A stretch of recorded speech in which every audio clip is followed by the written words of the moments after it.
Alright, Em, it's that time of year. You coming out with anything? We getting any new material? Come on, you gotta make another album. You know you want to. Where's the album? Come on, like this, like this.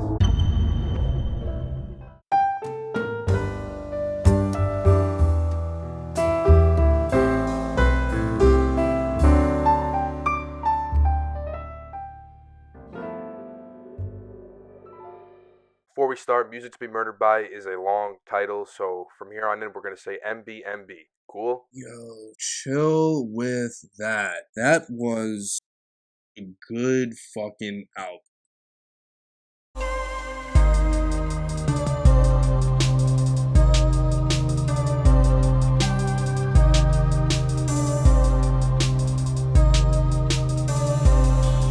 Last couple years have been tough on M. 2017's Revival was really bad.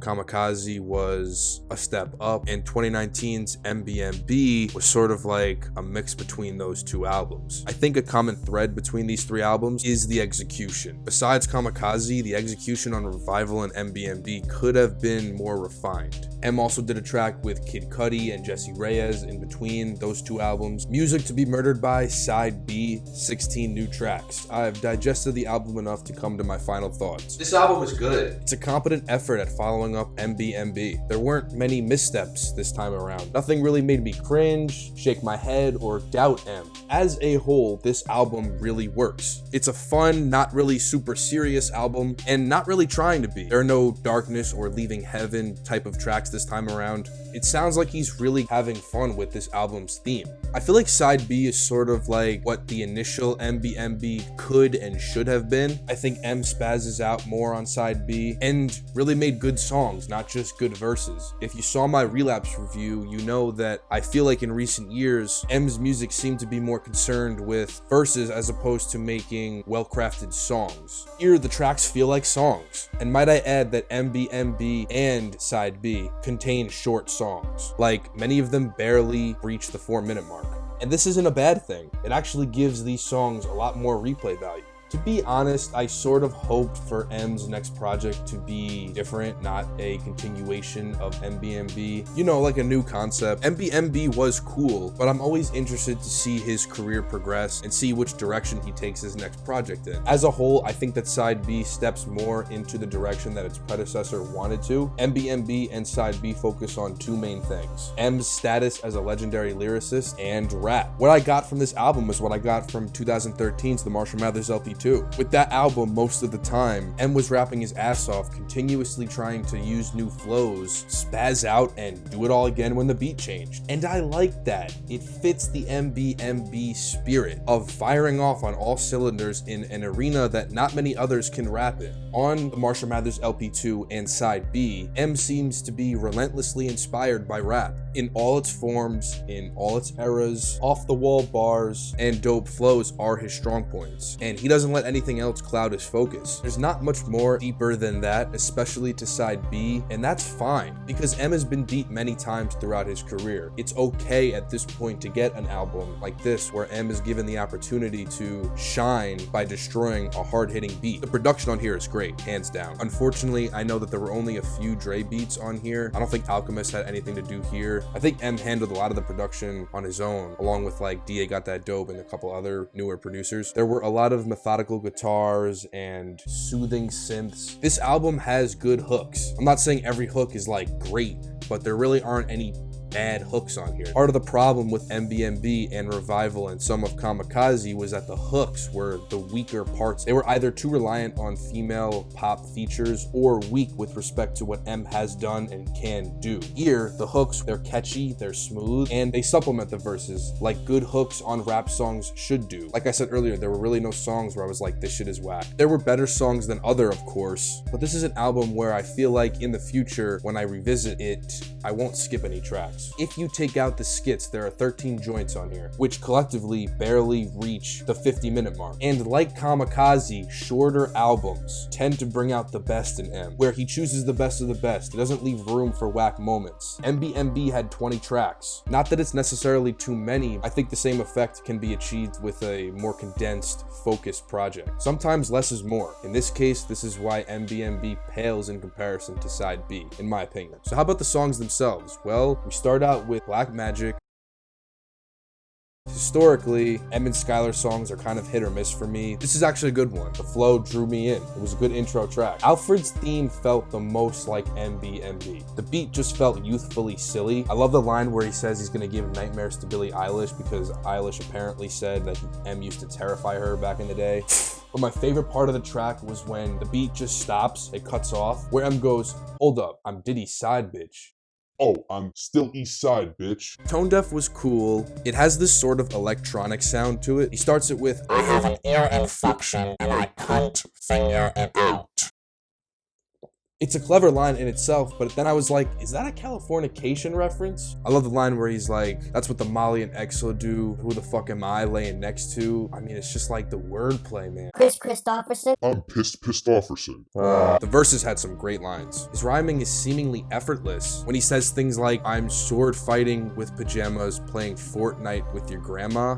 Like, then we get Book of Rhymes with DJ Premier. Holy fucking shit. M on a primo beat with record scratches and that unique sound of his. I loved it. M mentions how his obsessive internet surfing has gotten the best of him. And I agree. He needs to get out of this rock and a hard place that he's in between what he wants to do and his fans want him to do, the many things that his many different fans want him to do, actually. He needs to stop reading all these comments and shit. It's a vicious battle because you can't please everyone. You just need to do something that you really want to do in order to produce the most genuine result. M even talks about people like me who review shit. Like, why do you do it? Because I love pointing out how dope good music and films are. Favorite line from Book of Rhymes has to be, "I got wings on my ass, told them my dick's a cockpit." I fly by the seat of my pants. Then we got Favorite Bitch with Ty Dolla $ign. While I don't particularly think that the hook is anything special, I do love Ty Dolla $ign's presence on those songs. It sort of reminded me of the Juice WRLD feature on Godzilla, just on the hook, really no verse. I love the line where he said, "That's how it used to be, cause you and me, we ruled the world and we made Curtis Blow 50. I was like, the Curtis Blow track, If I Ruled the World, plus signing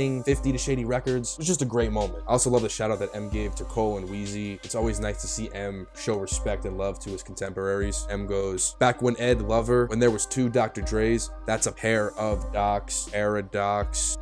Guns Blazing with Dr. Dre and Sly Pepper was another good one. It's also nice to see Dr. Dre on a song with M again. I don't think Dre produced it though, which is odd. That Hollow Grounds line is sick. Now we're at Nat, and I feel like this would be the single if there was a single for this album. He did a video with this one with Cole Bennett. I gotta check that out. Maybe I'll review it. So he goes at MGK a couple times on this album, but Nat is where it's the most significant because it's part of the hook. That beef's been over for a while now. We all know, including M, that M came out on top. Yet M is still referencing it. I don't know how I feel about that. I think it would be better if he treated this beef like dirt on his shoulder, just wiped it off and moved on. But he's brought it up the last couple albums since it went down. Still a good track though. That Mike Vick line was interesting too. So was the Ride or Die for the Squad line. But when he said, "Even if I don't have a dog in the fight, they ain't never gonna get rid of the fight in the dog," damn. M even rhymed, "Pose a risk to me to social distancing vocalistically," which I don't even think that's a word. Just reminded me of how technically proficient he is. This was also apparent when he went off in the last leg of the song, when those trumpets came in, but then it transitions into one of the best songs on the album, Higher. Bro. This has my favorite hook on the album too, with that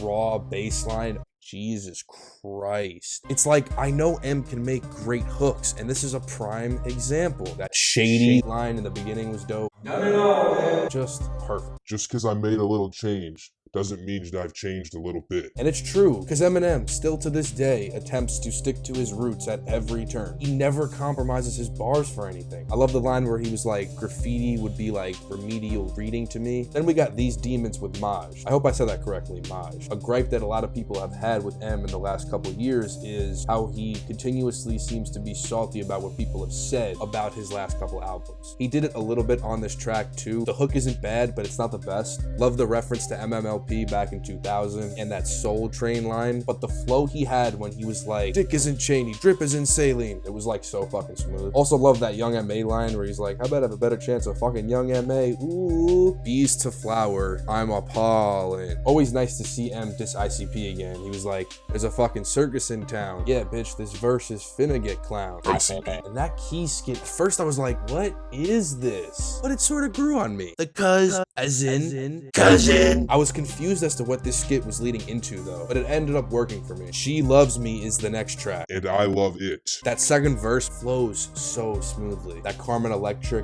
cute line, the basketball double entendre he did, the cruise through the D line was great. I laughed hard the way the song ended too, when he was like, she loves her now. And we get Killer. I really like the echoing Killer line that goes down during the hook. That 50 Cent Into Club reference was so dope. And was like, she yelled out, it's my birthday. She's 50 in the club. Then you got that line where he's like, fuck shit up like a dinosaur in a China store. And we get Zeus with White Gold, who I think was on You Gon' Learn with Royce. Love the immediate shot thrown at 6ix9ine. Speaking of shots, he throws major shots in this song. That line, her favorite rapper wish he'd cross me, definitely aimed at MGK. He even goes at Snoop, saying that Snoop was never a god to him. He had switched God for dog. I think that Snoop downplayed M some time ago. I was surprised at that Snoop shot. Ironically, M also apologizes on this song to Rihanna for that Chris Brown line that he said a minute ago. He talked about how fans turn on artists despite being in the game for so long and having so much success. And it's okay that he talked about it because it's sort of true for him. He says that it happened to Chance, it's gonna happen to Drake, might be mentioning Future in the past tense, and Migos too. At first I thought that line at Migos was a diss. Then he said he'd keep it a C note, so I was like, alright, he must be genuinely saying that he fucks with Migos. And I was thinking, does he really like them? I mean, he did use their flow on that Chloroseptic joint he did on Revival. The head in the clouds like Zeus with a bird's eye view, that's a dope concept right there. So this song takes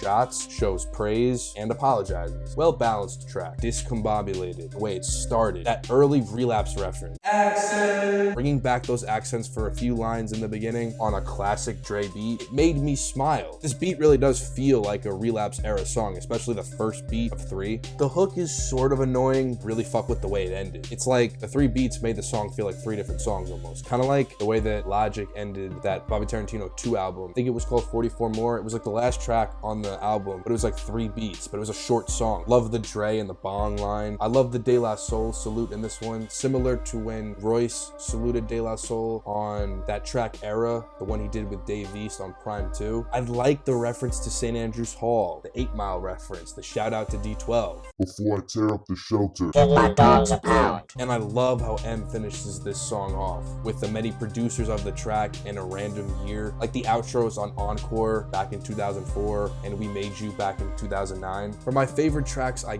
think I'll go with Black Magic, Alfred's Theme, Book of Rhymes, and Higher. I'll say that one song that I just feel like is subpar with respect to the whole of side B would be Tone Deaf. It just wasn't as easy of a listen as the rest of the album. Not a bad song though. At the end of the day, this album is good. You can honestly spend hours reading the lyrics to these songs, like I did. Despite complex lyrics, it's an easy listen through in a way. It flows and it's sonically appealing. If you're an Eminem fan or a hip hop fan in 2020, there's gonna be some songs on here you fuck with. M gave us 13 new tracks to satisfy our lyrical ear and showed me that once again, at damn near 50 years old, Eminem can still pick up the mic and hold his own amongst a sea of younger, newer artists and newer sounds. He's still dope. He still continues to remind me of why I fell in love with hip hop 13 years ago. 2020 has been a rough year, so it's nice to end this year with something good, an album from my favorite artist. We needed that. I needed that. So thank you, Em.